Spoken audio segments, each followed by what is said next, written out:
Boa noite a todos. Eu sou a diretora científica da Sociedade Brasileira de Psicanálise de São Paulo.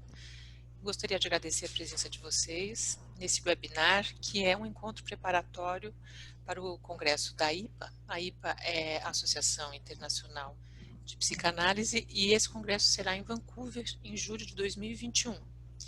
O tema do congresso é o infantil. E nós escolhemos como abordagem para este tema, hoje, a seguinte questão que se coloca como pergunta. Clínica contemporânea, o infantil à flor da pele? Nossos convidados de hoje para essa discussão são a Virginia Ungar, presidente em exercício da IPA e membro titular com função didática da Associação Psicanalítica de Buenos Aires. Jorge Bruce, chair do comitê organizador do congresso e membro da Sociedade Peruana de Psicanálise. E Bernardo Tanis, membro efetivo e presidente da Sociedade de São Paulo e autor de uma das plenárias que serão apresentadas no Congresso. Os nossos convidados vão apresentar suas considerações e em seguida nós abriremos para as perguntas. Para a primeira pergunta, nós convidamos como uma participação a Harriet Wolff, da American Psychoanalytic Association, que é a presidente eleita da IPA e que vão fazer a troca de presidências entre Virginia e Harriet nesse congresso de Vancouver. Vocês podem observar que no canto inferior da tela há um ícone Q e A, que é onde vocês podem, clicando nesse ícone, vocês podem enviar suas perguntas ou qualquer colaboração a qualquer momento que eu vou receber, e aí no momento da discussão eu passo para os nossos convidados. Então agora eu vou passar a palavra a Virginia Ungar. Obrigada. Está com a palavra, Virginia. Bueno, gracias Silvana. Voy a hablar en español. Los que me conocen saben que comprendo el portugués, prácticamente todo, casi todo, pero no me atrevo a hablar en portugués.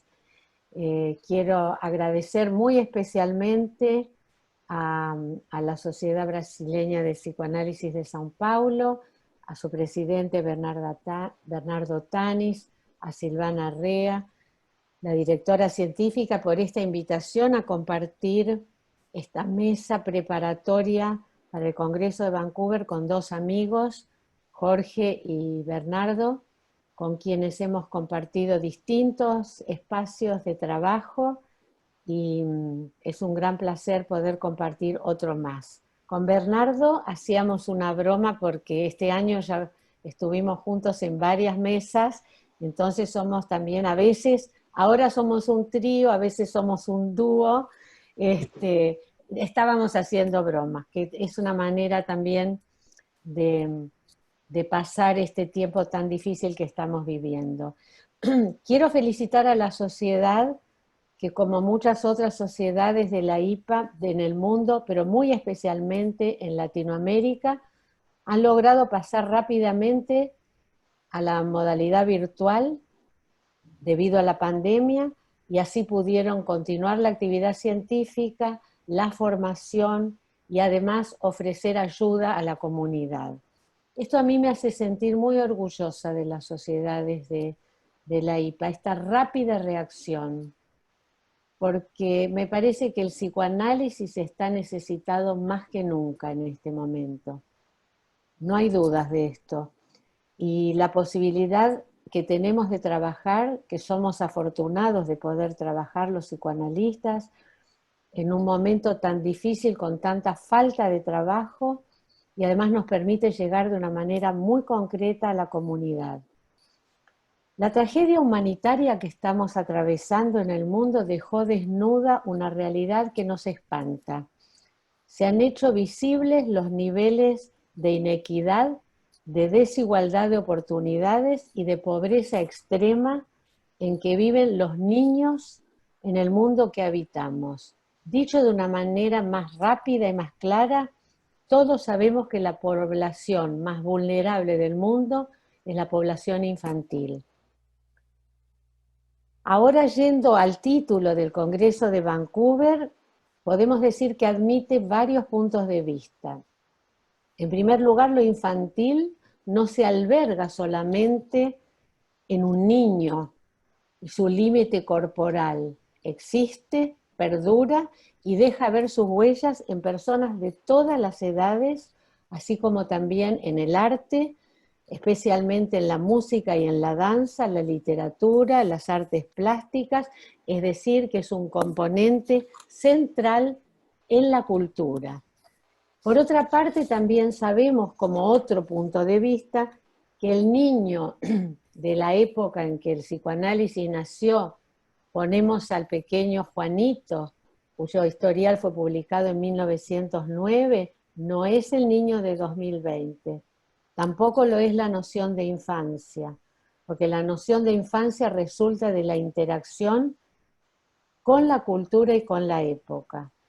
También se puede estudiar lo infantil en los funcionamientos de todos los vínculos y muy especialmente en las instituciones.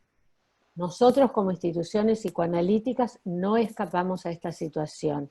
Es importante no descuidar este aspecto y voy a volver luego sobre esto.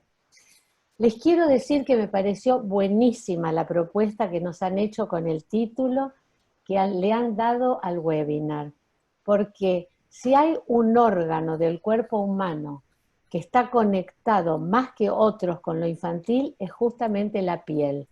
Yo entiendo que esta es una manera de decir a flor de piel, pero quiero, porque es un tema que me interesó y sobre el que he trabajado, referirme en unos breves minutos a la piel. Ustedes saben, y si no lo saben, cuando yo lo supe me asombré, que la piel es considerado como el mayor órgano del cuerpo humano, ya que en el adulto ocupa una superficie de 2 metros cuadrados. Por otra parte, la piel tiene una función aparentemente doble y paradójica. Actúa como una barrera protectora aislando al ser humano del medio que lo rodea para preservarlo, pero simultáneamente, y esta es la paradoja, actúa como medio de comunicación con el entorno.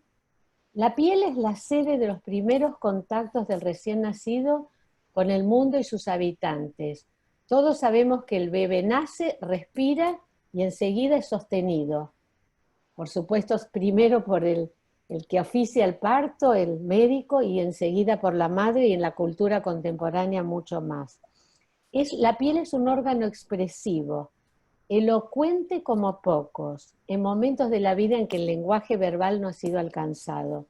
Podríamos decir que la piel expresa, habla, llora, sufre y nos dice de aquello que las palabras aún no pueden nombrar. En los primeros tiempos de la vida justamente se va a manifestar con aparición de eritemas, rayes cutáneos, eczemas, salpullidos, enrojecimientos, seborreas, entre otros signos. También sabemos todos que la piel fue pensada ya desde los inicios de la teoría. Si bien Freud no se refiere específicamente a la piel, todos sabemos que él dice que en 1924, y esto es una cita, el yo es sobre todo una esencia cuerpo, no es solo una esencia superficie, sino él mismo la proyección de una superficie. Es decir, que el cuerpo y su superficie se encuentran en lo más profundo de la constitución del yo. Por supuesto que esto ha tenido unos desarrollos muy importantes en distintas líneas teóricas del psicoanálisis, y yo por razones de tiempo no me voy a referir no me voy a poner a desarrollar las ideas, solo quiero mencionar dos autores de dos corrientes diferentes del psicoanálisis.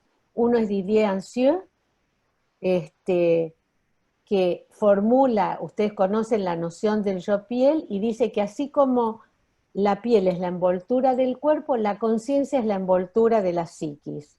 O sea que el yo sería la estructura psíquica, lo que la piel es el cuerpo concreto. Y dice que la piel cumple una función de sostén del esqueleto de los músculos. Él dice que el yo piel sostiene al psiquismo. Una autora del otro lado del Canal de la Mancha, Esther Vick, como ustedes saben, publicó un artículo muy importante, de los pocos que publicó, que se llamó La experiencia de la piel en las relaciones de objeto tempranas, en donde ella postula que la piel tiene la función psíquica de contener las distintas partes de la personalidad que son vivenciadas como carentes de una fuerza que les une y les dé cohesión. Esta función para la autora depende de la posibilidad de contar con un objeto continente que pueda ser internalizado y así construir la función de externo-interno. Ahora, volviendo al tema de lo infantil, hay una autora a la que yo le doy mucha importancia en este tema, así como Bernardo publicó el libro sobre lo infantil en español, Florence Guignard publicó un libro en el 2003 en francés, que está traducido al español, al portugués y a otros idiomas, y que va a estar traducido al inglés en una reedición, y se llama En el núcleo vivo de lo infantil. Desde la postulación de Florence Guignard, lo vivo habla de un proceso dinámico, en permanente cambio, y cuando dice núcleo se refiere a un pasado que no ha muerto en el adulto, que está, pero que no es alcanzable por la lógica de la conciencia. Esta nueva versión va a ser publicada con el apoyo del Comité de Publicaciones de la IPA antes del Congreso de Vancouver. Ella agrega 2 capítulos en la nueva versión en inglés y muestra cómo un analista que ya está retirada de la práctica clínica con pacientes, pero que supervisa, escribe y enseña, ella está retirada, el otro día yo lo contaba en la apertura del Simposio Abdeva, en lo que llama sus montañas en los Alpes suizos, y también está escribiendo 3 volúmenes de que se llama, para traducirlo literal, ¿Qué psicoanálisis para el siglo XXI? Ella nos habla de que la condición de persistencia del psicoanálisis depende en mucha medida del psicoanálisis de niños. Porque dice que pero después ya generaliza, si nosotros queremos que el psicoanálisis siga vivo, y queremos que siga vivo, debemos escuchar a los niños de hoy, ayudarlos a reconocer su sufrimiento psíquico como una oportunidad para desarrollar sus relaciones humanas y su creatividad.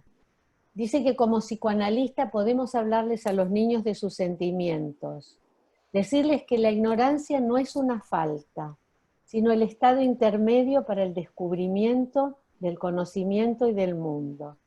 También nos sugiere algo que es muy importante y muy actual, hablarles del parecido de corazones y de almas bajo las diferencias de piel y de cultura.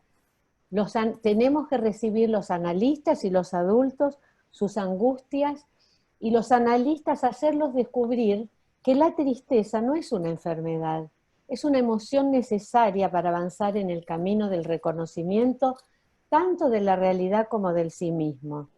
Y también pueden ver con nosotros los misterios de la vida, el miedo a la muerte. Ahora esto está a flor de piel en este momento que estamos viviendo.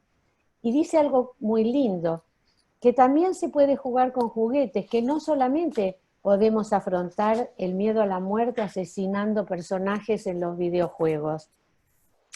Les quiero decir que yo estoy razonablemente convencida de que podemos ayudar especialmente a los niños y a los adolescentes a poner en juego su propia fuerza, su empuje. Cuanto más pequeños son, esa increíble capacidad de observar con que nacemos, esto ya lo dije un par de veces, pero lo quiero decir, porque nacemos con una enorme capacidad de observar y vamos pagando el peaje, ¿cómo se llama? Lo que pagamos en la autopista.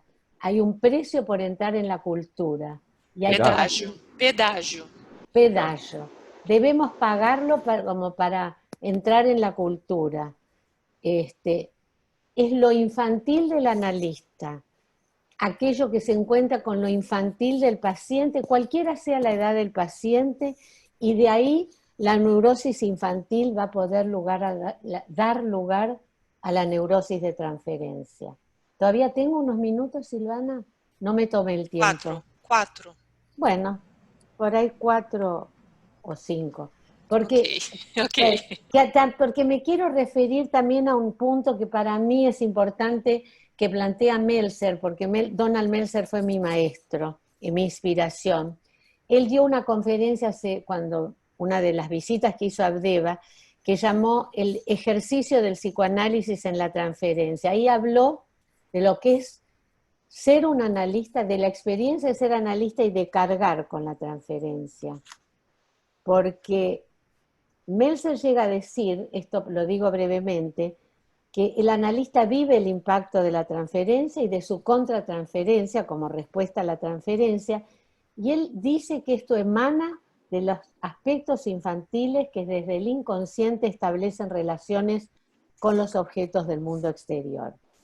Él llegó a decir en un libro que se llama El Claustro, que la respuesta más, lo voy a leer aquí, que la respuesta más satisfactoria a la pregunta de por qué alguien desea analizarse sería porque necesito reconectarme con mis necesidades de transferencia infantil de manera que haya alguna posibilidad de elaborar los conflictos en lugar de actuarlos repetidamente. Y es por eso que yo soy muy defensora del trabajo con niños, para todos los analistas. Siempre digo que aunque sea tengan un paciente niño en análisis. Y ahora para terminar quiero ir a lo que mencioné al principio, ir a la cuestión institucional que no podemos dejar de lado. Yo creo que el gran desafío que tenemos los que tenemos la responsabilidad de liderar una institución que contiene grandes diferencias y en la que cualquier cambio va necesariamente a generar turbulencias, es la de afrontar las turbulencias con decisión. Es en esos momentos de cambio que Bion llamó cambio catastrófico, que no quiere decir catástrofe, sino el tipo de ansiedad que está involucrado, en que van a aparecer en escena lo infantil de cada uno de los que están en ese otro juego que tiene que ver con la política. La política no es mala palabra, estamos acostumbrados a pensar mal. Por ahí son los políticos los que no la hacen de manera adecuada. Y en los impulsos que suelen aparecer no siempre son los creativos y positivos. Muchas veces son también impulsos destructivos. Hay que prestar atención, pero estar ahí y afrontarlos. Para terminar, yo creo que nos queda por delante la construcción más conceptual de lo infantil, porque esto es una palabra de uso corriente. Jorge sabe de esto como chair del comité de programa, lo que costó lograr poner lo infantil como título del Congreso. Pero yo creo que encuentros como este, y tenemos por delante el Congreso de 2021, vamos en este camino. Es un desafío, a mí me entusiasma, creo que nos entusiasma a todos, y para ahí vamos todos juntos. Muchas gracias. Graças, Virgínia, obrigada. Agora eu passo a palavra para o Jorge Bruce. Jorge, Muchas gracias, sí. Silvana. Como me instruiste, voy a hablar lentamente. Y me disculpo por hablar en español. He estado aprendiendo en Duolingo portugués, pero no lo suficiente todavía como para poder expresarme de manera fluida. Pero quisiera comenzar, por supuesto, como Virginia, agradeciendo a la Sociedad Psicoanalítica de Sao Paulo por este encuentro preparatorio para nuestro Congreso de Vancouver. Quisiera decir también que extraño mucho la ciudad de Sao Paulo, en donde hemos pasado momentos fabulosos. Me estaba acordando de ese himno de Sao Paulo de Caetano Veloso, que es Sampa, ¿no? Que cuando cruza a Ipiranga, Avenida São João. Hasta ahí mi portugués. Estoy, por supuesto, muy honrado y muy feliz de volver a encontrar a Virginia y a Bernardo en esta mesa virtual. Quisiera comenzar diciendo que qué lejos estábamos de imaginarnos cuando Virginia y el equipo que designó el tema para el Congreso de la IPA en Vancouver en el 2021 como lo infantil, que lejos estábamos de imaginar la repercusión que esto iba a tener. La forma tan sorprendente en que una realidad que nadie pudo prever le iba a dar una perspectiva insólita a este concepto de lo infantil. Un concepto que, como dijo Virginia, está por definir. Ese es uno de los grandes objetivos del Congreso, intentar entre todos los psicoanalistas del mundo, y ahora tenemos la suerte de incluir a la región Asia-Pacífico. Me alegra muchísimo que ha sido durante la gestión de Virginia.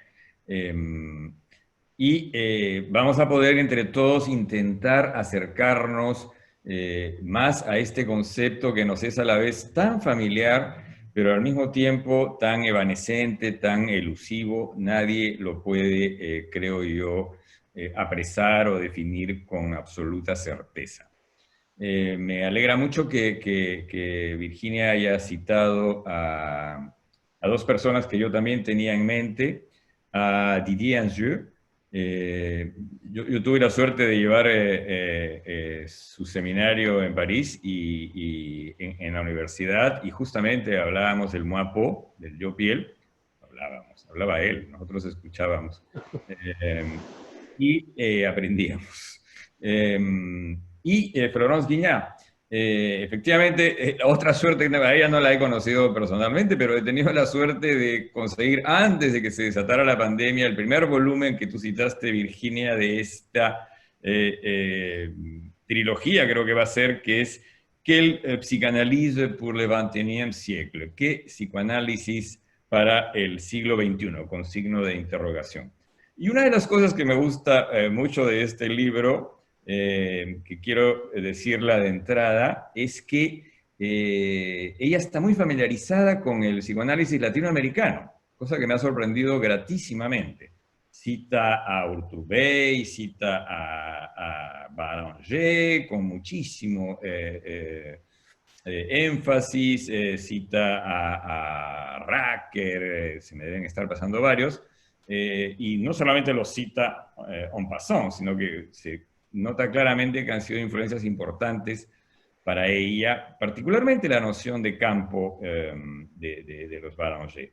Y quisiera decir esto porque ese es el psicoanálisis que yo espero para el siglo XXI. Un psicoanálisis con una presencia mucho más protagónica, mucho más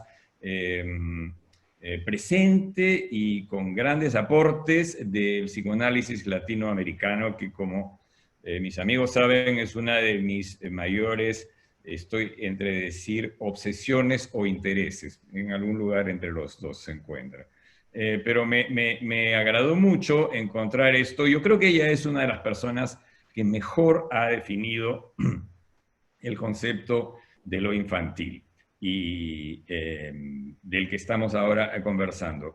Y por esas sinergias peculiares de la vida, el congreso que está iniciándose ahorita de FEPAL es un congreso de fronteras, sobre fronteras. Y una de las cosas que encontré en la parte de lo infantil, en el libro este de Florence Guignat sobre qué es psicoanálisis para el siglo XXI, es justamente que la noción de lo infantil es una noción fronteriza.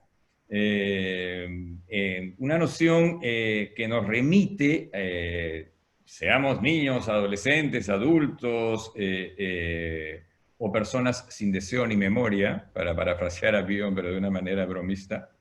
Esta es una vieja broma mía, que los psicoanalistas hemos hecho realidad el sueño de Bion en los congresos, porque como cada vez somos mayores, nos hemos ido quedando sin deseo ni memoria, pero de una manera muy natural, digamos, ¿no? Eso fue una intervención infantil, por ejemplo. Bueno, le decía que, claro, esta noción es una noción fronteriza porque nos remite a esos afectos primarios de la vida en un estado muy intensificado, muy agudo, afectos que tienen que ver con, por un lado, emociones muy básicas, pero también con una noción muy intensa de la belleza, como pueden tener los niños. Muchas veces, desgraciadamente, se las van frustrando, pero si tenemos suerte, como suele ser el caso de los artistas, y logramos conservar este aspecto de lo infantil, entonces esto es, como dice Ernest Hemingway en Paris, a Movable Feast. París era una fiesta, se traduce en español, no sé cómo lo traducen en portugués. Hemingway dice, si has vivido de joven en París, esto será una fiesta que te acompañará toda tu vida. Y lo mismo se puede decir de la infancia.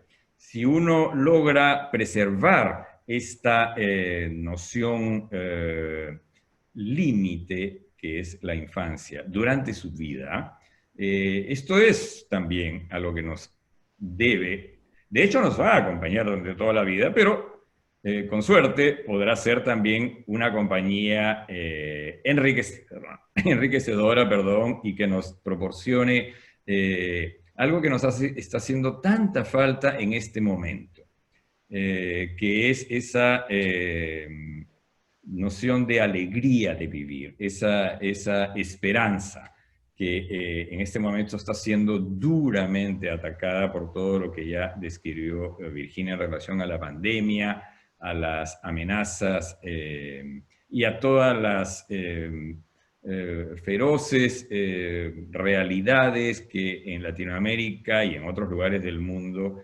no es que se hayan revelado, porque siempre estuvieron ahí, pero han cobrado una alarmante y crítica actualidad.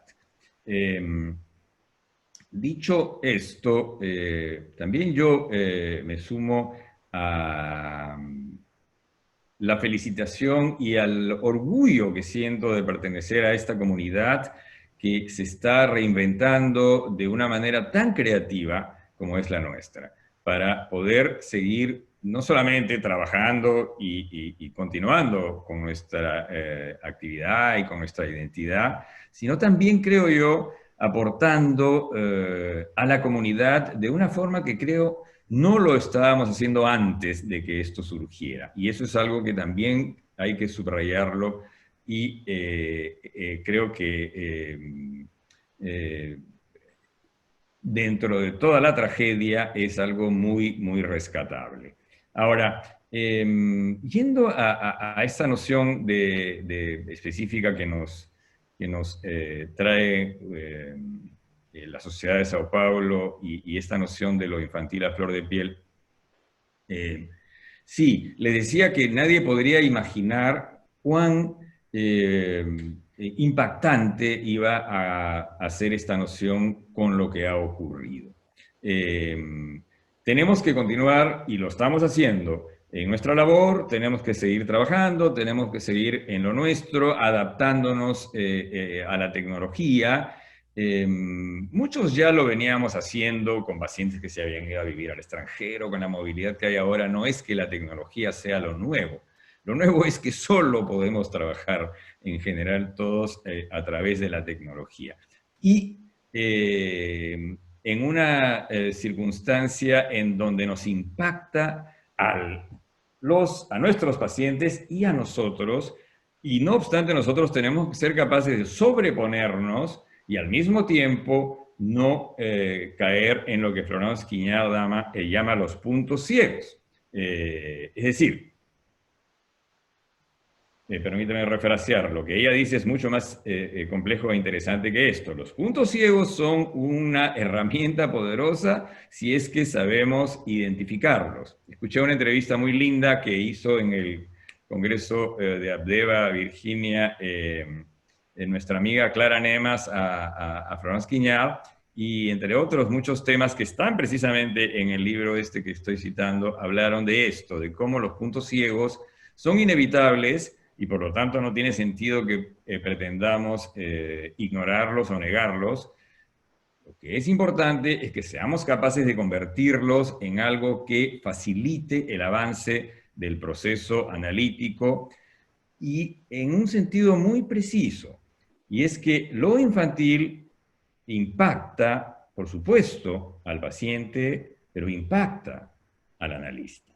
Y si el analista no se pone en contacto con este impacto, no va a poder ayudar al paciente a continuar con su proceso. ¿De qué manera esto, que está a veces en los límites de lo representable, se configura en las circunstancias tan extrañas y novedosas en las que estamos trabajando ahora? Eso es un work in progress, es algo que tenemos que ir descubriendo entre todos. Creo que encuentros como este justamente lo que hacen es proporcionarnos espacios extraordinariamente valiosos para interrogarnos juntos sobre qué es lo que estamos viviendo. Estoy seguro que algún día, cuando lo recordemos, tomando una caipiriña de maracuyá ¿cómo dice? Voy a citar de nuevo a Caetano Veloso sobre Sao Paulo. Da dura poesía concreta de tuas esquinas. Me encanta esa canción, Zampa.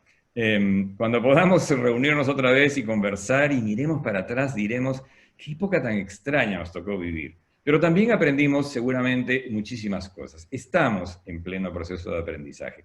Y creo que la situación lo que hace es que nos pone en contacto de una manera completamente inesperada e imprevisible con lo infantil. Porque nos infantiliza a todos lo que estamos viviendo. Por ejemplo, yo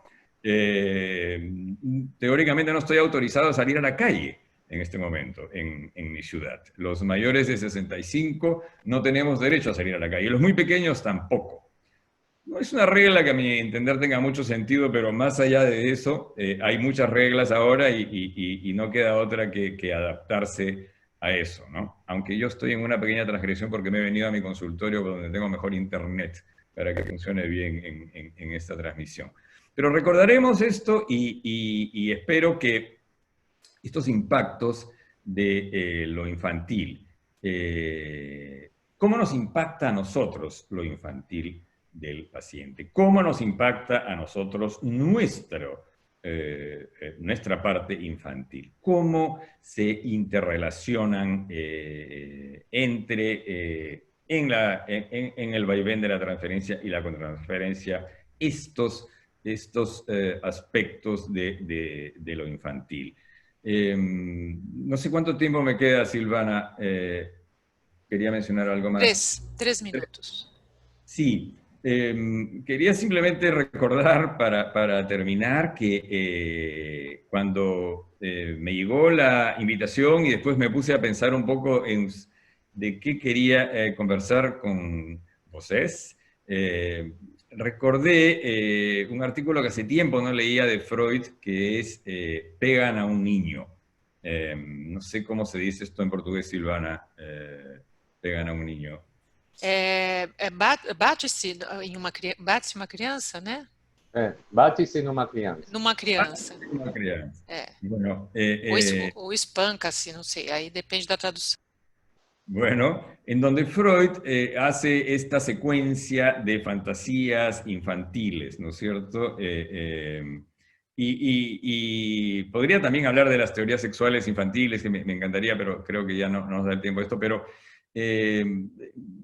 mi conexión fue casi con el título. Después, claro, me empecé a acordar de las tres fantasías sucesivamente, cómo se van transformando, esta interesantísima visión de Freud. Y aunque Winnicott en alguna parte dice que Freud realmente no trabajó bien la infancia, creo que puedo discrepar con el grandísimo Winnicott en esto, porque, por ejemplo, un artículo como este, creo que si no es entrar en lo infantil, no sé qué es, ¿no? Pero pensé, claro, esto que está pasando ahora, Virginia lo aludía también, pues les pega a los niños. Y por supuesto, le pega a nuestra parte infantil también. Y nos pone en contactos con la neurosis infantil, con las teorías sexuales infantiles, y nos plantea una inmensidad de interrogantes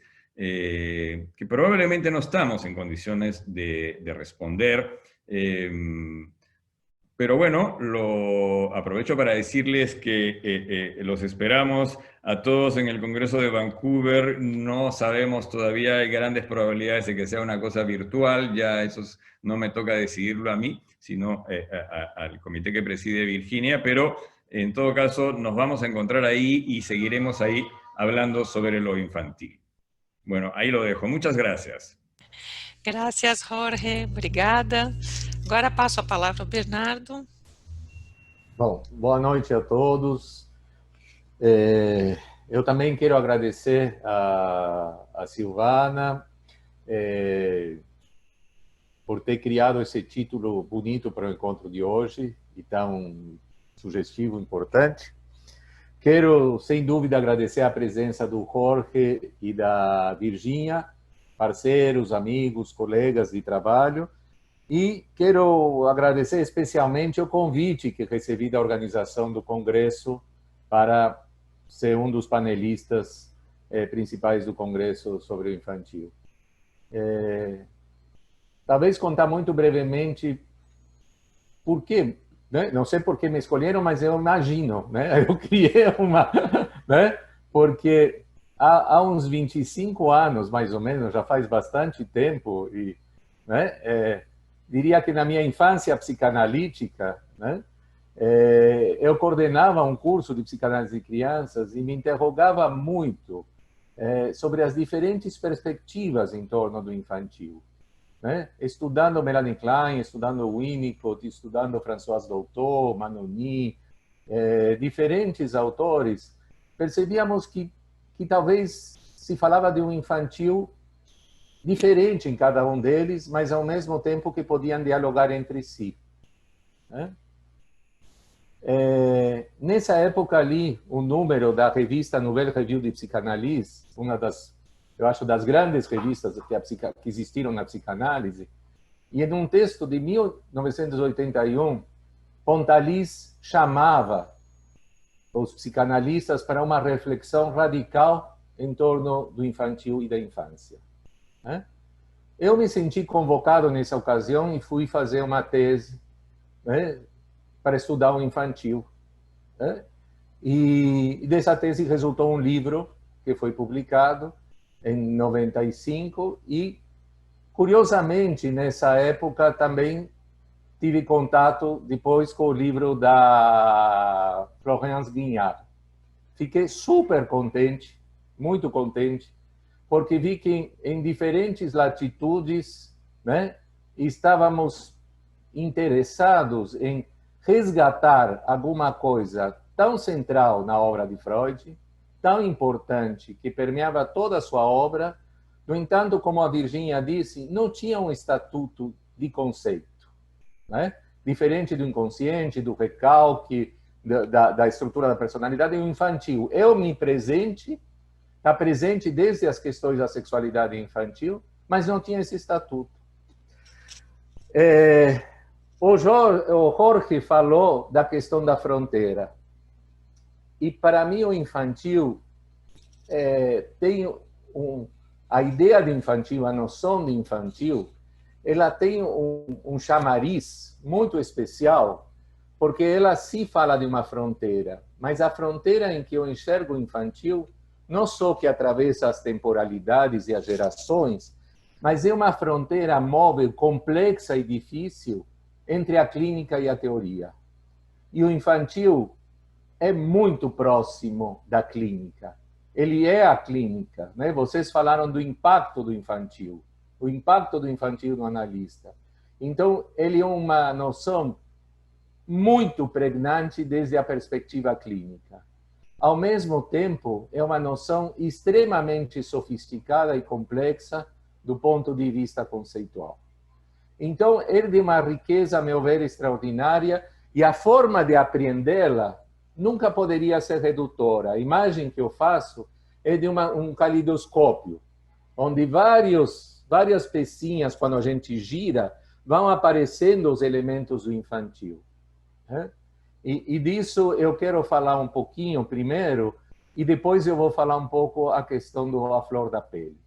Mas, primeiro, queria apenas introduzir, como se fosse um certo aperitivo, algumas questões que eu vou falar no congresso. Depois, os textos vão estar nas revistas e você vai poder ler. Mas eu só queria introduzir alguma questão. Uma das ideias que me parece importante, principalmente para os jovens, entre os que estão nos ouvindo, né, é como transmitir essa complexidade do infantil, que não diz respeito apenas aos analistas de crianças, não diz respeito à infância, não diz respeito a uma teoria do desenvolvimento psicológica, né?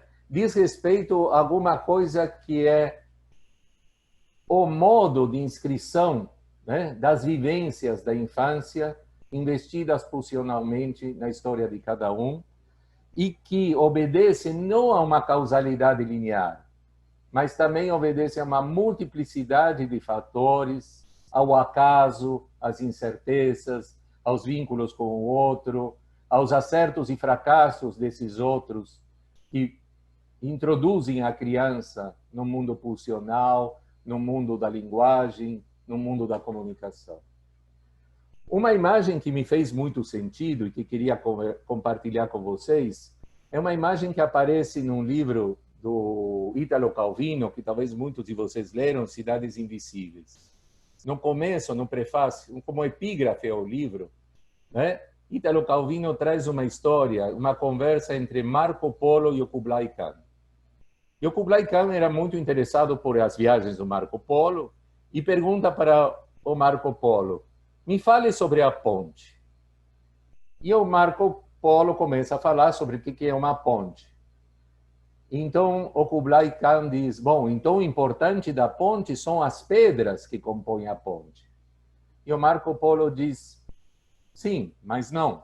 O importante da ponte é o arco, né, que as pedras formam. Ah, diz Kublai Khan, então o importante é o arco. Aí o Marco Polo diz, mas sem as pedras, o arco não existe. Para mim, essa imagem me ajudou a pensar a questão do infantil. Porque o infantil, para a psicanálise, é o arco e as pedras. Né? É essa ponte entre os tempos, entre as temporalidades, entre o inconsciente e a consciência. Né? O infantil só pode ser aprendido nessa complexidade e riqueza que ele tem.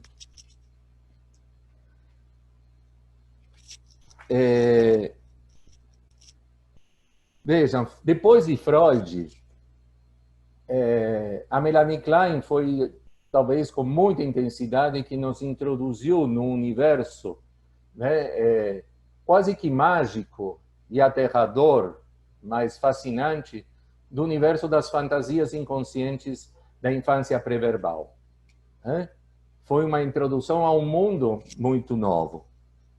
Mas as questões do infantil continuaram se tornando mais complexas, né? Na medida que alguns analistas foram investigando esse tempo do ínfance. O Ferenczi, quando nos fala da confusão de línguas entre adulto e a criança, que depois será retomado pela teoria da sedução generalizada do Laplanche, né? A sexualidade que vem do outro, né? Essa presença do outro.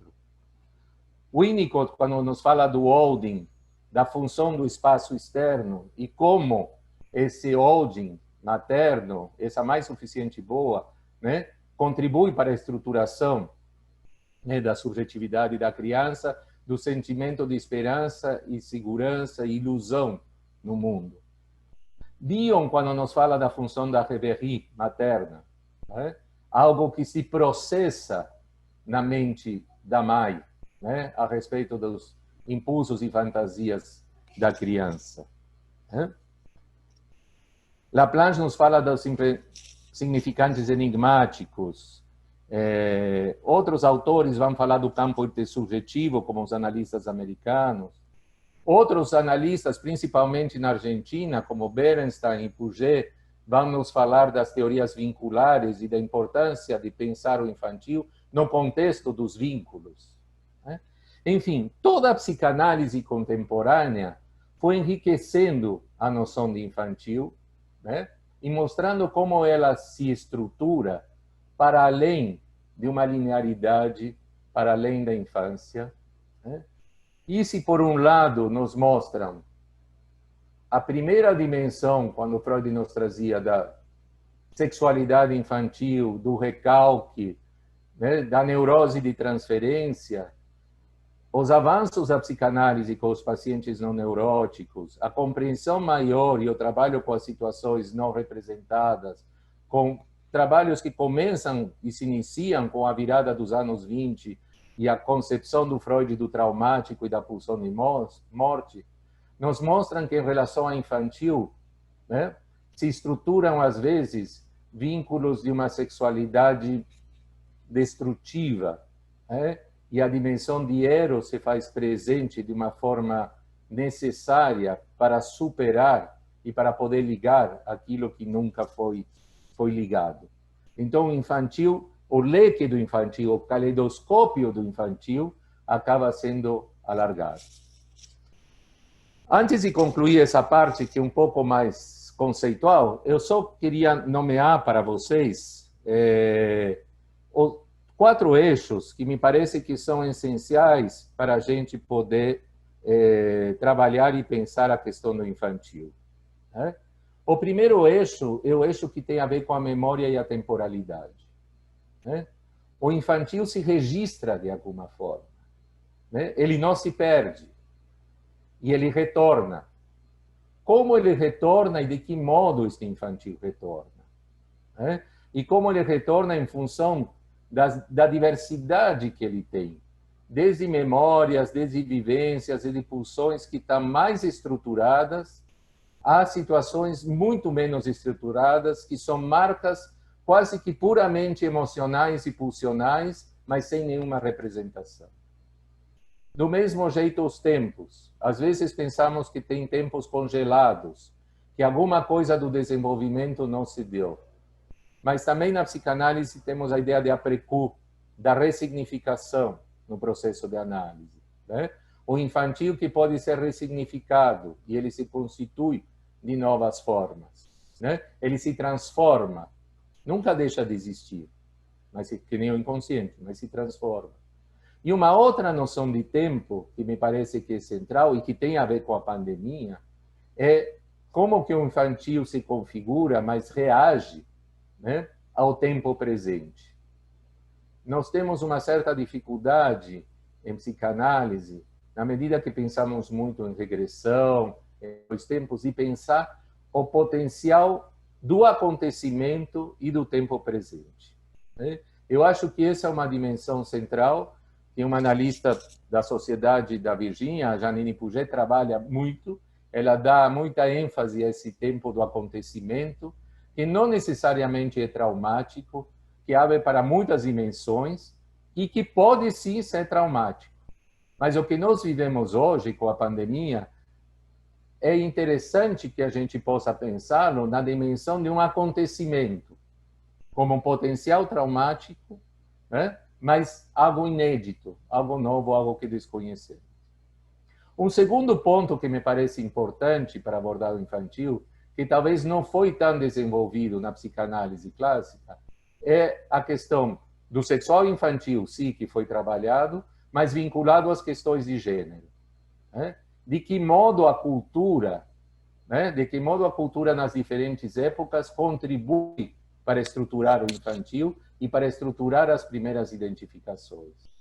Quando Florence Guignard nos diz, pela boca do Jorge, que devemos ouvir as crianças hoje, é que devemos ouvir qual é o território das identificações pelos quais o sexual infantil se constitui hoje. Me parece que são perguntas que com certeza no Congresso vão surgir e vamos poder trabalhar. Outra dimensão que me parece que é fundamental desde uma perspectiva clínica é uma coisa que eu chamei, e vou desenvolver, de calibragem do dispositivo analítico, né? Que a pandemia nos trouxe essa nova situação de os analistas em massa fomos trabalhar, né, nesse setting diferente, mas que, na medida que compreendemos a multiplicidade das formas do infantil, talvez a noção de enquadre fique pequena ou fique estreita demais para a gente pensar de que modo cabe o infantil, as diferentes formas do infantil, a partir de tudo que aprendemos sobre os pacientes não neuróticos, análise com crianças, adolescentes, em um setting analítico. Precisamos refletir, e acho que a situação que nós estamos vivendo nos ajuda a ver de que modo, né, podemos conter na situação analítica, tanto desde a perspectiva do dispositivo, quanto da disponibilidade, como a Virginia falou, do analista, de nos havermos com o impacto do infantil em nós, né? E sem isso deixaríamos de fora elementos centrais da análise desses pacientes. Por último, um outro elemento ligado ao infantil, me parece que é fundamental ver o potencial de vida e criativo ligado ao infantil, né? Freud nos fala da sublimação e Winnicott nos fala da experiência transicional e de que o espaço potencial ajuda a construir os objetos culturais. Então, aquilo que vem da primeira infância, aquilo que vem do infantil, tem um potencial fundamental não só do recalque, do não elaborado, do traumático. Tem um potencial, né, de um viver criativo e de uma construção da cultura através do jogo, do brincar, da sublimação, das artes, né, como a Virginia falou. Bom, isso me parece que era uma primeira parte que eu queria falar. Silvana, quanto tempo me veio? De cada em 3 minutos agora. 3 minutos. Bom, mas que podem ser 4, vai. Pode ser 4. Então, eu quero passar rapidinho, Diógenes, uma imagem de um videozinho de 1 minuto, vai demorar. Ando tão à flor da pele que qualquer beijo de novela me faz chorar. Ando tão à flor da pele que teu olhar, flor na janela, me faz morrer. Ando tão à flor da pele que o meu desejo se confunde com a vontade de não ser. Ando tão à flor da pele que a minha pele tem o fogo do juízo final. Um barco sem porto, sem rumo, sem vela, cavalo sem sela. Um bicho solto, um cão sem dono, um menino, um bandido. Às vezes me preservo, noutras suicido. Queria falar um pouco para vocês, então, muito brevemente, de quais foram minhas percepções, algumas delas, desse infantil à flor da pele. Eu acho que uma das coisas principais que vivemos com esta situação da pandemia na clínica foi, de fato, que fomos jogados a uma condição regressiva, né? O Jorge também, né? O Jorge também falou disso, né? E essa condição regressiva evoca e traz para a superfície, né? Para a pele mesmo, e a flor da pele tem essa conotação também de uma hipersensibilidade, né? De alguma coisa que está prestes a sair pelos poros da pele, né? Que não consegue se segurar, que não consegue se conter, né? Então, estamos todos muito à flor da pele. Uma das dimensões que eu acho que foi muito forte foi a do isolamento. Ficarmos isolados, ficarmos sem ver pessoas, sem encontrar outro, talvez vendo, mas não tocando, não mexendo, né? Eu acho que tem ressonâncias muito fortes com momentos da solidão infantil, né?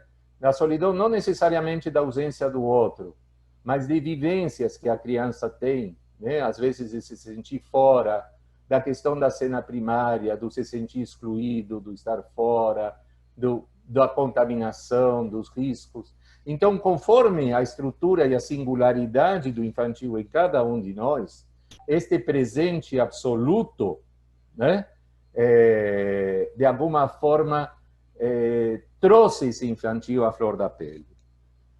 Uma outra coisa que me parece que ficou muito à flor da pele foi essa questão da incerteza, né? A incerteza ou incertidumbre em espanhol, né? É quando nós não sabemos e não sabemos quando tudo isto vai acabar, o que vai acontecer, o que vai acontecer com o futuro, né? Me parece que isto tem muitas ressonâncias com as questões do desamparo infantil, da insegurança, às vezes a falta de esperança, né? E do ponto de vista social e político, econômico, nós vivemos também, na América Latina principalmente, mas não só, né? O descalabro dos nossos líderes, né? As dificuldades de podermos confiar em algumas lideranças, o que de alguma forma gerou, né, a ativação desse desamparo infantil, né? E me parece que nesse sentido as coisas à flor da pele também, né, mobilizaram extremamente, com muita intensidade, os sonhos, como uma tentativa, todos os analistas falaram disso, né, como uma tentativa de elaborar essas angústias infantis de morte, de desamparo, de solidão, de insegurança, né? Mas uma coisa que me chamou a atenção e que se relaciona com o último item que eu apontei é o item da criatividade, o item da sublimação. Eu acho que nessa condição tão precária que vivemos, né, eu acho que houve condições de atender às urgências. Os analistas fomos capazes, cada um do seu estilo, do seu jeito, de oferecer um espaço, né, de manter um vínculo, de construir parcerias com nossos pacientes e de acolher essa angústia que também era nossa. Nós também ficamos sem saber para onde vamos, quais são os nossos rumos, né? Mas talvez sem nos confundirmos com as angústias dos nossos analisandos, podemos acolher as angústias deles para poder trabalhar, né? E me parece que aí, né, se pegamos alguma ideia da Florence Guignard, quando fala do impacto do infantil e da contratransferência, né, nós fizemos um trabalho, estamos fazendo um trabalho de processamento, né, dessas angústias e desse infantil, né, seja nos nossos analisandos, seja em nós, e podemos, de algum modo, preservar e até criar novas formas para o campo analítico, né, para que ele pudesse, de alguma forma, conter e transformar alguma coisa em relação ao infantil. Para concluir, então, algo que já não tem mais a ver com a pandemia, mas com o infantil, a análise, a meu ver, tem o potencial de conectar o indivíduo com a sua história, com a história das gerações que lhe precederam, com a cultura a qual pertence, né? Ampliando e ressignificando o campo das vivências que ele teve, transformando em experiência algo que não teve forma, que não se inscreveu. Então, o infantil não emerge apenas como resistência, como recalcado, mas como um convite à busca de uma experiência criativa e reparadora, do que não pode ter sido experimentado como continuidade de ser, como expressão potencial do ser, como impulso criativo, que por incapacidade ou inadequação dos objetos primários precisou ser reprimido ou clivado, né? Mas que de alguma forma a análise oferece, né, para o infantil uma segunda chance. Obrigado. Obrigada, Bernardo. Agora, a nossa convidada para formular a primeira pergunta vai aparecer, a Harriet Wolff, para formular a pergunta a vocês. Ela vai, como é uma gravação, ela formula em inglês. A Virginia e o Jorge já receberam essas perguntas em espanhol e eu faço aqui uma tradução depois que ela aparecer. Diógenes, você coloca, por favor? Hello, I'm so happy to be with you. Hola. I must read my questions in English, but thanks to Silvana, they will be translated to Spanish and Portuguese. So here's what I would like to ask you about. First, I'll say, the world continues to experience a perfect storm of physical, environmental, economic, and political crises. This overwhelming experience has resulted in many positive actions on the part of individuals who have risked their lives to help others. But there is a shared psychological experience of death anxiety that seems rooted in a primordial level of the infantile. At the large group level, it has resulted in a rise in political extremism and violence, and it's seen in regressed anxious dependency on transference figures, including clinical analysts and analytic leaders. So I have two types of question for you. First, what evidence of the regressive pull of the infantile have you seen in your clinical practices in the context of multiple levels of shared societal and personal crisis? What countertransference challenges have you found in your work with children and with adults? Also, as organizational leaders, how have you managed to keep yourselves and your organizations as safe and steady as you have? What problems have arisen that are most difficult to manage? What approaches did you find helpful? Thank you so much. Bom, eu vou traduzir a pergunta da Harriet. São várias perguntas, bastante extensas, que provavelmente a ideia não é que vocês as respondam agora, mas pode funcionar como um disparador e um aquecimento para a gente depois dar prosseguimento às perguntas que surgiram da audiência. Então, eu vou traduzir.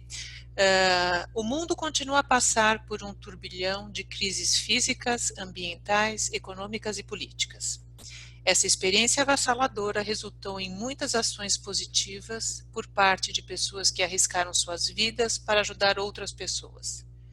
Mas também produziu uma experiência psicológica compartilhada de ansiedade e de morte, que parece enraizada em um nível primordial da criança. No nível de grandes grupos, resultou em um aumento do extremismo político e da violência. É visto em uma dependência ansiosa regressiva, em figuras de transferência, incluindo analistas clínicos e líderes analistas. Que evidência de regressão ao infantil vocês viram em suas práticas clínicas? No contexto dos múltiplos níveis de crise pessoal e social compartilhada, quais desafios em contra-transferência vocês encontraram em seu trabalho clínico com crianças ou adultos? Como líderes institucionais, como vocês conseguiram manter a si e as suas organizações seguros e estáveis? Que problemas difíceis para resolver surgiram e quais abordagens vocês acharam úteis para lidar com estes problemas? Bom, as questões estão colocadas para os três conferencistas e acho que vocês podem escolher o que vocês gostariam de privilegiar em suas respostas.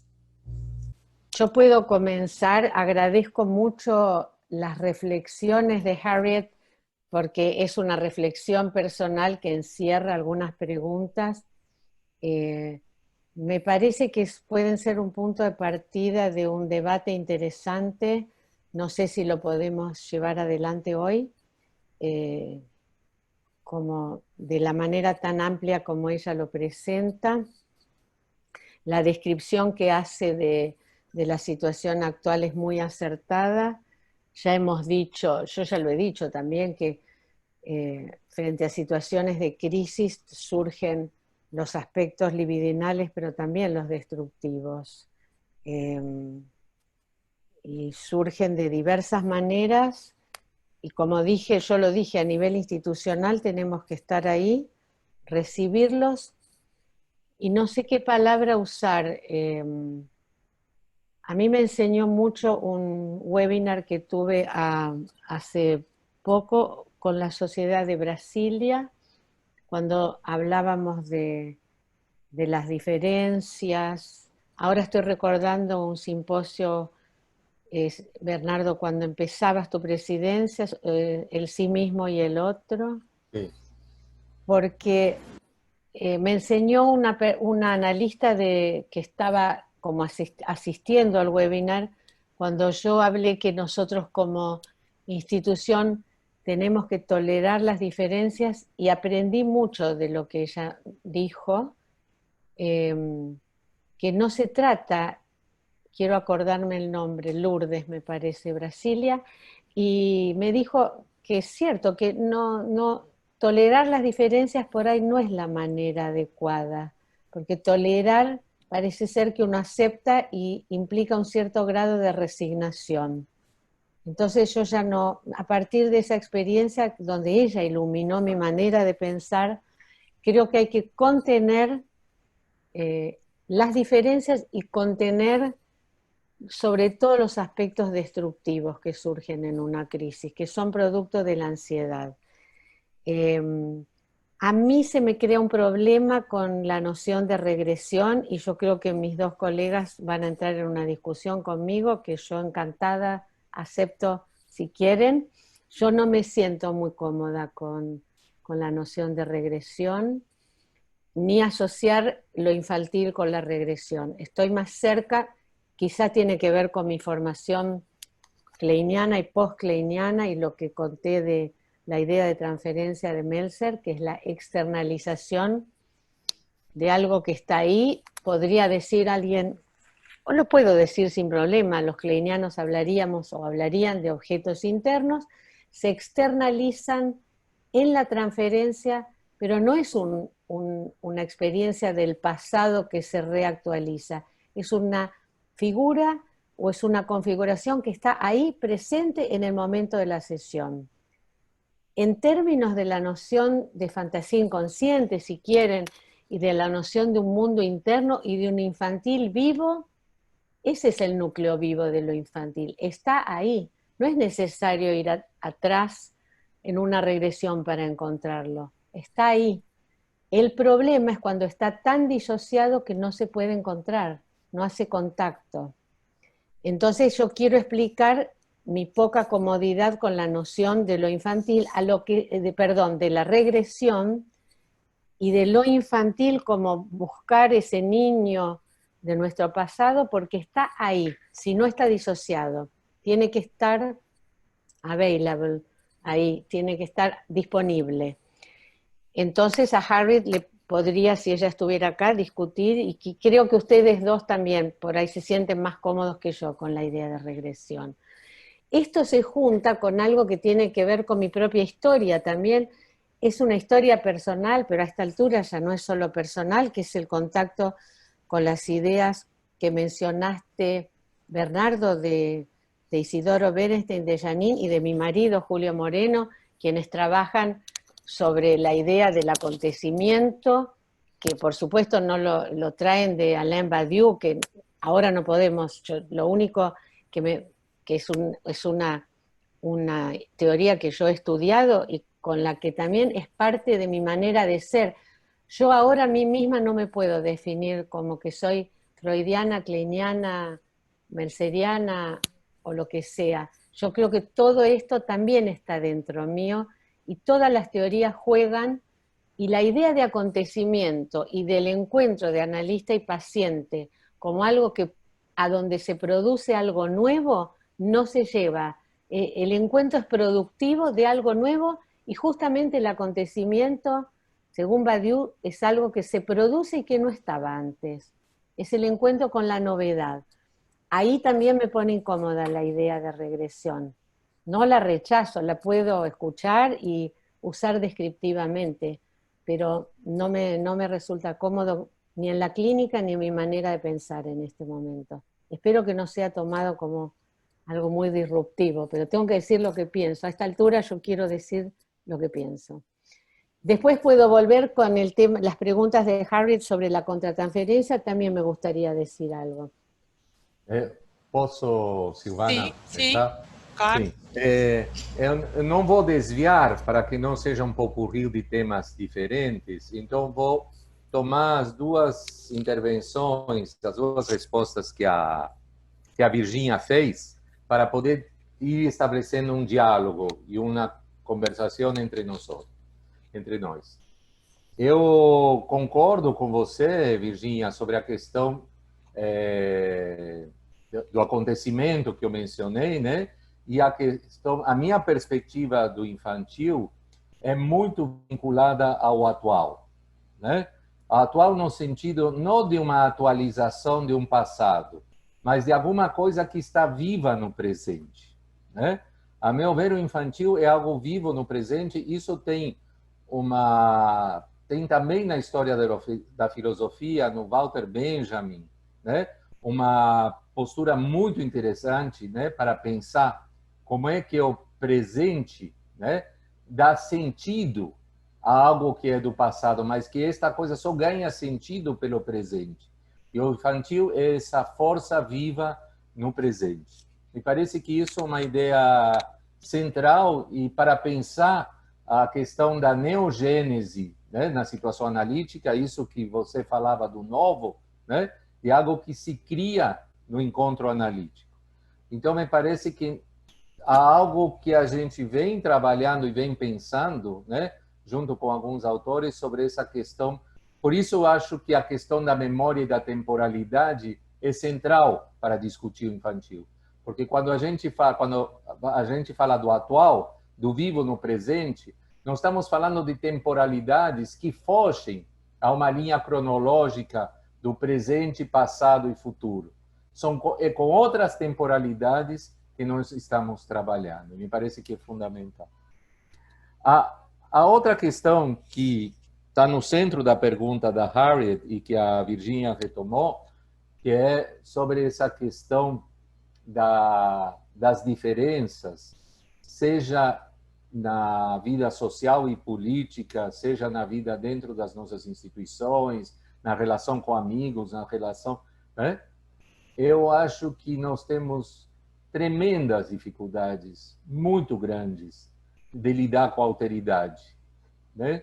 De aceitar que o outro é diferente, né? Nós usamos a ideia de semelhante, do próximo, do outro, mas eu acho que a psicanálise nos ensina, acima de tudo, que nós temos que conviver com o outro dentro de nós, né? O inconsciente é um estrangeiro em nós mesmos, né? Então, na vida institucional, nós convivemos com o outro e muitas vezes fazemos acordos, não dos mais... né? Acordos de convivência, vamos dizer assim, mas não acordos que queremos verdadeiramente discutir e trocar sobre as diferenças, né? E me parece que, na medida que essas coisas vão se somando, né, nós chegamos a estados e a situações como as que estamos vivendo hoje, né? Esses discursos do ódio, essa vontade destrutiva, essa vontade de apagar o outro, né, de não suportar que o outro pense. Eu comentei da outro dia na Abdeva, por exemplo, que nós tivemos situações durante no período de pico da pandemia, quando passeatas de carros buzinhavam na frente do HC, do Hospital das Clínicas de São Paulo, na Avenida Rebouças, quando tinha centenas de pessoas internadas agonizando, né, e médicos e enfermeiras trabalhando.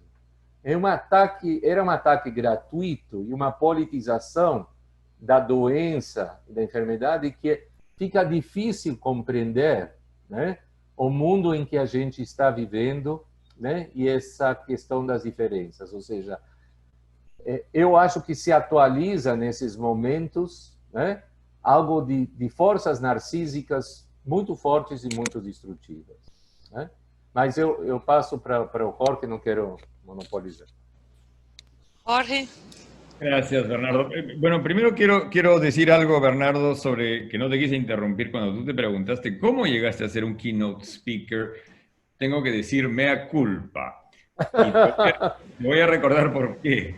Cuando estuvimos en el Congreso de Londres, estábamos sentados en el bar cuando se podían hacer estas cosas, contigo, con Elizabeth, y no me acuerdo qué otra colega argentina, de cordobesa. Mónica estaba.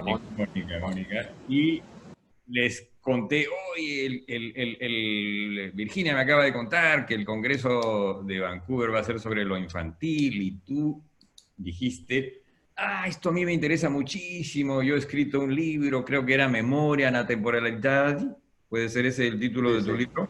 ¿Sí? Memoria y temporalidad. Memoria y temporalidad. Después me lo hiciste llegar y lo leí y me gustó muchísimo, y entonces cuando estábamos en Vancouver, en octubre del año pasado, definiendo los keynote speakers, yo dije, tiene que estar Bernardo también. Fuiste el culpable. Debo decir que fue aceptada inmediatamente la propuesta, o sea que no me atribuyo todo el mérito. Todo el mundo dijo, qué buena idea, pero fue por esa conversación, mira tú, y por el libro, claro.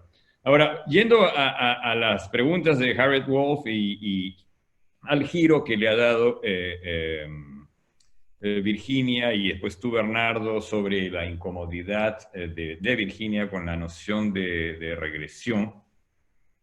Creo que es interesantísima la discusión que esto plantea, y me gustaría que tuviéramos más tiempo para revisarla. Pero en todo caso, lo que sea que le demos el nombre, por supuesto que yo coincido si es que lo que estamos diciendo es que lo infantil no es un estado pretérito al cual la patología nos hace retroceder, ¿no es cierto? Y lo infantil es mucho más que eso, y de hecho yo creo que la persona que no accede a lo infantil, pues se pierde algo esencial. Casi lo podríamos poner en términos de proceso primario, proceso secundario, proceso terciario, ¿no es cierto? El que no es capaz, ya casi me tienta citar a Hegel, ¿no? Lo particular, lo universal y finalmente la singularidad, que es más que las otras dos. No es tesis, antítesis y síntesis, cosa que Hegel jamás dijo. Y esto de Hegel se me ha venido a la mente a raíz de Badiou y el acontecimiento. Pero lo que definitivamente está ocurriendo es que esta tremenda angustia de muerte que mencionó Harriet Wolf produce efectos tremendos a nivel personal, a nivel interpersonal, a nivel social. Y tú has citado, Bernardo, este caso terrible de esta caravana de bocinas frente a hospitales donde moría la gente y el personal luchaba por salvarlos. Y podríamos citar muchas otras actitudes tanáticas que se están viendo en muchas sociedades, como hay actitudes heroicas y eróticas y de vida. Pero estaba pensando en una persona que volvió a verme a raíz de todo esto, porque ya no nos habíamos dejado de ver, aparte porque ella se había ido a vivir muy lejos y justo regresó y por la pandemia se tuvo que quedar acá. Y es una persona que había vivido experiencias del terrorismo, de Sendero Luminoso. Ella había estado en el epicentro, en la ciudad de Huamanga, en Ayacucho, que era como el corazón de la violencia de Sendero Luminoso en los años 80s. Y ella es una mujer muy valiente, que se había acostumbrado a vivir con la amenaza de las bombas y de la muerte, y me decía, pero hoy no me atrevo a ir de mi habitación a la cocina. Estoy aterrorizada. Su palabra exacta, recuerdo, fue desquiciada. No me reconozco. Y es efectivamente una persona muy, muy valiente, muy treja, que se ha enfrentado a situaciones terribles. Y no obstante, este coronavirus, este enemigo invisible y que se presta tanto para la fantasía, promueve respuestas absolutamente inesperadas. Así como hay el après-coup, que tú mencionaste, Bernardo, también hay pues el avant-coup, ¿no? Es decir, lo que hay antes ¿verdad? Y creo que la noción esta del Hilflosigkeit, del desamparo esencial, está muy presente hoy en día, porque todos lo estamos sintiendo de una forma a flor de piel, ¿no? Tú mencionabas esto, en francés se dice mucho a fleur de peau. Lo estamos viviendo y yo sí no encuentro una mejor manera de referirme a esto que el mecanismo que se conoce como regresión, lo cual, en lo que repito, concuerdo plenamente con Virginia, es que esto no significa que la infancia es una situación estática, inmóvil, a la cual retrocedemos cuando estamos mal. Por el contrario, ¿no? La fuerza de la creatividad adulta es justamente, proviene del hecho de no haber perdido el contacto con la infancia. El problema es cuando quedamos desprotegidos, desposeídos, y nos sentimos como un niño desamparado o una niña desamparada e indefensa, como muchas veces nos estamos sintiendo ahora. Y ese es uno de los grandes desafíos que nos está planteando esta situación, porque nos está... La demanda de ayuda proviene no solo de nuestros pacientes, también de nuestro entorno, pero también de nuestras sociedades, tanto psicoanalíticas como la sociedad en el sentido más amplio del término, ¿verdad? Y para ponerles otro ejemplo, ya no clínico, sino de nuestro grupo de trabajo en el programa del Congreso de Vancouver, tenemos constantemente un diálogo muy refrescante en medio de todo entre, no voy a decir quién es quién, pero la parte más optimista del grupo y la parte más melancólica y pesimista del grupo.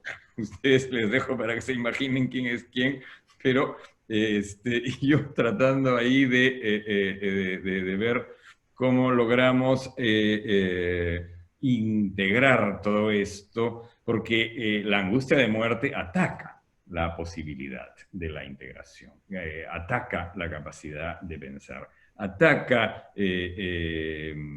todo lo culturalmente valioso, vivo y creativo, que justamente está tan vinculado a lo infantil.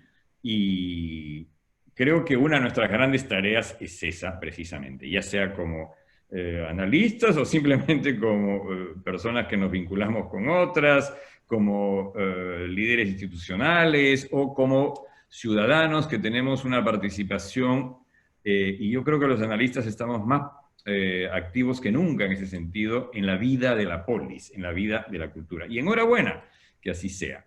Yo sí creo que ese es uno de los blessing in disguise de esta pandemia, que los psicoanalistas me parece que hemos, en cierto modo, salido a la calle. Y de esto yo me felicito. Me parece que es una cosa extraordinaria. Salió a la calle y a la vez confinados en la casa, por supuesto, ¿no? Es una de las muchísimas paradojas, que creo que es una palabra que reviste un sentido particular en este momento.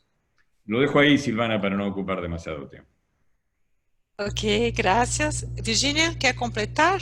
Sí, porque me parece que sería interesante un debate que no tenemos tiempo, porque a mí no me resulta cercana la noción de regresión en todas sus acepciones. Regresión temporal, tópica, es una noción... Yo me atrevo a discutir las nociones clásicas y ponernos a debatir, me parece que sería interesante. A ver, había una parte de la pregunta de Harriet que yo creo que es importante, que son los desafíos en la contratransferencia, Sí. que a mí me parece que retoma algo de lo que estaban diciendo tanto Bernardo como Jorge. Yo pensando ahora y escuchando lo de los puntos ciegos de los que... Sí. Posso completar esta pergunta da Harriet com uma outra pergunta que surgiu aqui, Claro. da uma colega aqui da Sociedade de São Paulo, Ana Vanucci, que ela pergunta como pensam a relação entre o infantil do analista e sua análise pessoal. Como a pergunta da Harriet fala de contratransferência, talvez dê para compor essas duas perguntas numa discussão. Bueno, continúo breve porque me parece que no tenemos mucho tiempo o casi nada. Sim, essa rodada terá que ser curta. Sí, por eso. Pero bueno, yo creo que una de las dificultades más grandes contratransferenciales es vernoslas con nuestras propias ansiedades. Reconocer que estamos todos en el mismo barco, paciente y analista, enfrentando ansiedades de muerte, porque esas son así, son ansiedades de muerte. Por supuesto que el ser humano y la mente está acostumbrada a lidiar con eso, pero ahora lo que era una distopía se ha vuelto una realidad. Se cita mucho la palabra del tiempo desquiciado de Hamlet, en el sentido que está sacado del quicio, está sacado del lugar, y lo que era un temor se ha vuelto una realidad. Vivimos en una realidad distópica, y para poder trabajar tenemos que vernoslas con nuestras propias ansiedades. Esta es una de las mayores dificultades. Recuerdo una sesión de hoy donde una paciente me hablaba de una íntima amiga que está en el respirador hace 3 semanas muriendo. Y me enumeró 3 personas cercanas que están muriendo. La mayoría no muere por el COVID, por suerte, pero se da que algunos tienen asintomático, leve, moderado, grave, gravísimo, y algunos llegan a la muerte. Entonces, ¿cómo trabajar con estas ansiedades? Otra que digo de mis propios problemas contratransferenciales, yo me di cuenta que al comienzo del aislamiento me ubicaba, hasta que me di cuenta, en una especie de policía sanitaria, y tendía a hablar acerca del cuidado, no en lo que habló Foucault, el cuidado de sí mismo, el cuidado del otro.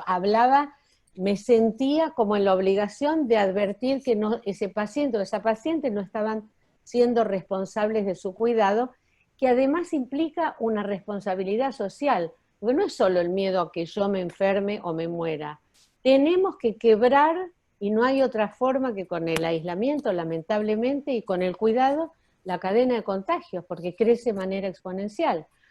Esta es una dificultad. Y la otra, que yo creo que debe ser común a todos nosotros, y acá también viene el encuentro de el análisis posibilita el recobrar el contacto con lo infantil si es que no está fluido, para decirlo de alguna manera, es que se ha invertido la intimidad, porque los pacientes venían y nosotros vamos ahora a sus lugares y atendemos pacientes en sus casas, en el auto, si no pueden, no quieren hablar, en el balcón, en el baño. Yo llegué a atender en la cocina, y además hay cuestiones contratransferenciales cuando un paciente se presenta. Esto fue en una supervisión, un joven paciente a una joven analista en su dormitorio, arriba de su cama, y a las 2 o 3 sesiones ya no tenía cubierta la parte arriba de su cuerpo. Esto lo pudimos trabajar, pero quiero decir que esta Paula Sibilia, que vive en Río de Janeiro, que escribió La intimidad como espectáculo, ahora hay una reversión. Nosotros nos metemos en una intimidad que no estamos habituados a hacerlo. Eso para empezar. Eu queria introduzir uma coisa, Silvana, que uma da última pergunta da Harriet falava das instituições, não? Sim. E eu queria fazer uma menção que nesse período, desde o início da pandemia, a dimensão solidária dentro da instituição também foi extraordinária. E isso me parece uma coisa muito importante. Nós tínhamos reuniões de diretoria uma vez por mês. Passamos a fazer como uma espécie de time de guerra. Assim, todas as semanas teníamos reunião. Claro. Todos participavam, né? E uma vontade de contribuir, de auxiliar extraordinária. Do mesmo jeito, todos os funcionários da nossa instituição que ficaram trabalhando desde casa, né, numa disposição fora de série, trabalhando de manhã, à noite, aprendendo a trabalhar desde casa, né? Docentes do Instituto, quando instituímos as aulas via, né, por Zoom, pessoas que nunca tinham utilizado pediram ajuda e aprenderam a trabalhar. Analistas com 80 anos que nunca tinham utilizado se mobilizaram para fazer. Quer dizer, eu acho que ao mesmo tempo que nós vivemos estas angústias de morte, esse ódio, esse elemento destrutivo, eu não sei se me junto um pouco aos otimistas, Jorge, mas eu vi uma força, né, de vida extraordinária na disponibilidade dos serviços de atendimento à comunidade. Se inscreveram mais de 100 analistas para atender gratuitamente aos profissionais de saúde, né? Eu vi uma disponibilidade muito grande, né, que talvez visava, sim, algo solidário, mas também podia avisar algo do nosso desamparo de cada um de nós, falando da contra-transferência, do que cada um vive, de nos sentirmos juntos, nos sentirmos vivos através de estarmos juntos, fazendo coisas em comum pelos outros e tudo. Mas me parece que é muito importante a gente não perder de vista essa dimensão, né?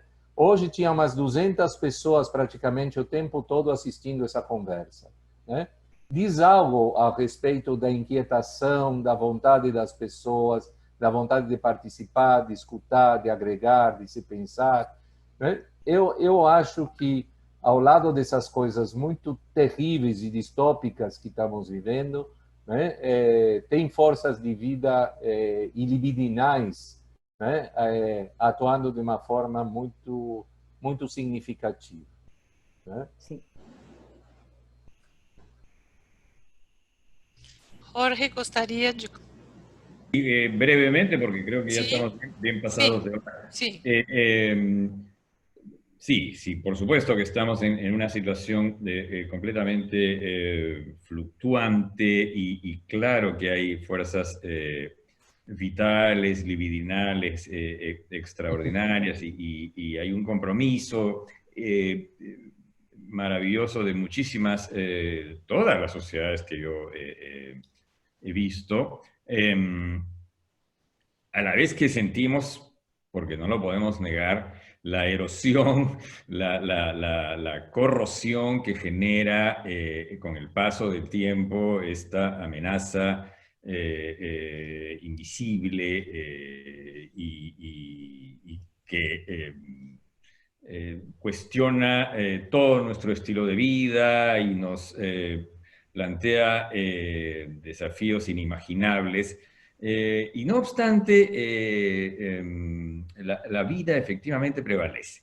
Les cuento así brevísimamente algo que estamos haciendo, no fue una idea mía, un grupo de gente se organizó, no de la Sociedad Psicoanalítica, pero me llamaron a mí para hacer una app, una aplicación. Porque las sociedades estamos haciendo una labor en general encomiable de líneas de ayuda, de asistencia, de reuniones de trabajo, pero también es cierto que esto es una gota de agua y que tenemos que tratar de llegar ya a niveles voy a hablar como Silicon Valley, Big Data, ¿no? Entonces estamos trabajando con, en fin, me han metido ahí, yo estoy aprendiendo, pero yo estoy contribuyendo con mi conocimiento analítico para hacer una aplicación aquí en el Perú para llegar a algo así como 100.000 personas, ¿ya? A través del teléfono celular. Hay toda una tecnología que no les voy a poder resumir ahora, gratuita, por supuesto, pero con un financiamiento del Estado y de sectores privados, tiene un sistema de obras por impuestos, y dudé, les confieso que dudé. Dije, esto, un analista se debe meter en esto, y después dije, me meto, he hecho tantas cosas en mi vida que ya a estas alturas, y además ante un desafío como este, Algo de omnipotencia no viene mal tampoco, digamos, ¿no? Para responder a esto, así el desamparo se le puede responder con algo de omnipotencia también. Espero que Virginia no me censure. Se requiere algo de omnipotencia para no quedarse paralizado, ¿no? E intentar cosas. Y esto es un intento que me parece que puede ser de una utilidad ya mucho más allá de lo simbólico, ¿no? Es decir, poder llegar a decenas de miles de personas con todo un sistema que no les puedo ahora contar, pero como les cuento, dudé un poco, pero después dije, ¿por qué no, no? Al contrario, en buena hora. Sí, para decirte que, Bernardo, que estoy completamente de acuerdo, contigo también, Virginia, tanto se ha dicho, esto saca lo peor y lo mejor, ¿no? De los seres humanos, pero quiero comentar algo de lo que dice Jared Wolf, porque también estamos viendo efectivamente en el mundo respuestas terribles respecto, por ejemplo, de los fake news o de las teorías conspirativas, o decir que esto ha sido inventado en un laboratorio y que lo soltaron en Wuhan a propósito, y todas las barbaridades que hemos escuchado, ¿no? Un cierto presidente de un gran país latinoamericano que dijo que a él no le iba a pasar nada porque los brasileños se pueden arrojar a la cloaca y son absolutamente invulnerables y así. No me refiero a esa omnipotencia, me refiero a un cachito de omnipotencia. Ahora, estamos fuera de tiempo, pero yo estoy de acuerdo, jamás, no me va a caer mal lo de omnipotencia, pero yo creo que hay algo de lo infantil que es inefable, que es la potencia, que no es la omnipotencia, es la potencia creativa, y a eso necesitamos tener acceso. El psicoanálisis puede ayudar a resolver grandes disociaciones y poder estar en contacto con la potencia de lo infantil, que no es poder, potenciar, ahora se usa mucho empoderar, no, es ayudar a que se potencie, en ese sentido me parece importante. No, yo no estoy en desacuerdo, lo llamaría potencia, por ahí. Virginia, tú eres la presidenta, te dejo la última palabra. No, a mí me gusta discutir, me encanta, no pelear, pero me gusta entrar en discusión, eso es lo creativo y lo entretenido. Si vamos a estar en todo de acuerdo, es aburridísimo. Bom, infelizmente, eu vou ter que encerrar essa excelente discussão e conversa, né? Então, agradeço a vocês por esse excelente webinar e nos vemos em Vancouver ou nos vemos online en Vancouver. Donde sea. La cuestión es que si estaríamos en la sociedad, saldríamos a cenar ahora y claro, charlando, sí, tomando un vino discutiendo bastante sobre eso. A esos maravillosos restaurantes que tienen en São Paulo, por favor. Infelizmente, fica para depois da vacina. Muito obrigado, gente, pela participação de vocês. Jorge, gracias por... Muito obrigada, viu? Gracias. Tchau.